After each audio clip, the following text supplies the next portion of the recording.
Thank you, Representative Moon. And I just want to say I appreciate Representative Yolanda Rebel's dedication to this, because when they sent out the email to sign on to help co-sponsor, I was all in favor of doing that again, as I was last time. So talking about mandatory.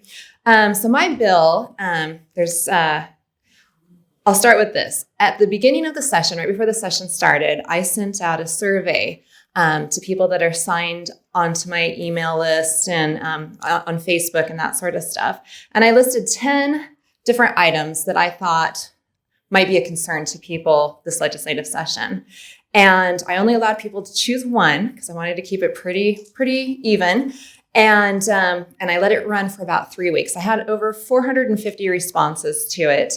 And the number one was the governor. That was the number one issue. And number two was on health. And I listed several different possibilities that could be under that category. And one of them was mandatory vaccines. Just because we've been seeing, as we've gone through this whole process with COVID, all these new types of regulations and mandates and things that have been coming out. And as a mother, that was a concern to me with my kids, because I'm not anti-vaccine. My kids have been vaccinated for things. I've been vaccinated for things. But I really believe that there needs to be informed consent and there needs to be freedom of choice in regards to what goes in your body. And the government should never be responsible for that. So because of that, I decided to go ahead and create a bill that would help to facilitate that response. And it's a very, very simple bill. The issue that we had with it in regards to how to word it correctly was that we had to actually figure out what to call this new shot that's out. Because technically, with doctors that I've talked to, immunologists and virologists, this isn't actually your standard vaccine. There is no live or dead virus within it. And so we went to doctors to find out, how does this actually qualify? What do you actually call this? Because we didn't want to put language into a bill that wouldn't actually cover that down the road.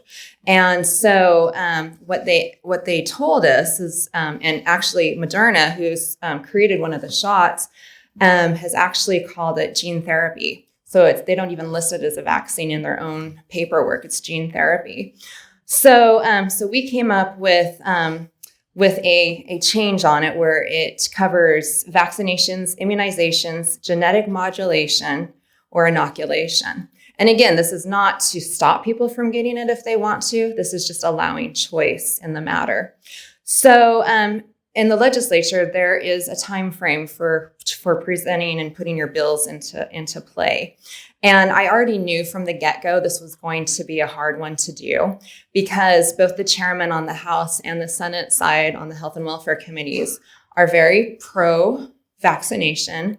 And they also come across to me as very much in favor of mandating vaccinations within the conversations that I've had with them. But I wanted to do my due diligence. And so the day came where we had to have our personal bills in. That's the first kind of hard deadline that we have here, is to run personal bills.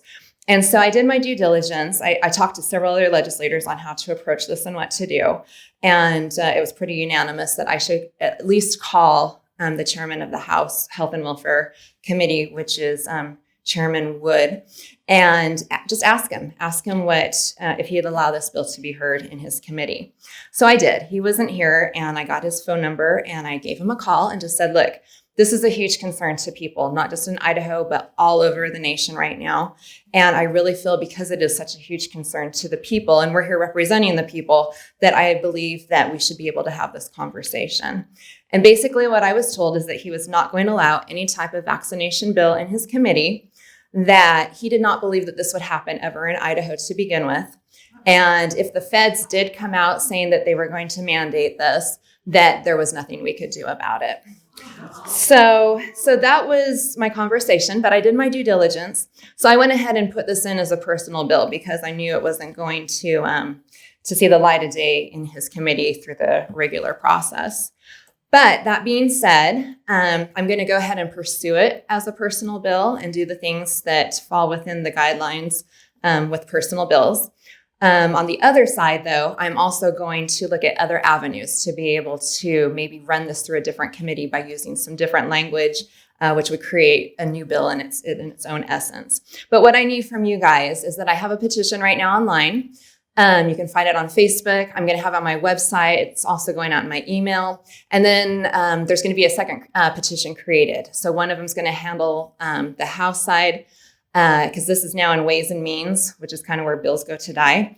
But we need to start contacting the chairman there too. So, and I want people to be able to contact Chairman Wood as well to let him know that they really would like this to be heard. So if you could help me out in that, I'd appreciate it. Contact me with any questions that you have. You can find the bill on the legislative website. It is available on there. And again, this is to help people to have that freedom of choice to be able to determine what goes in their body. Thank you.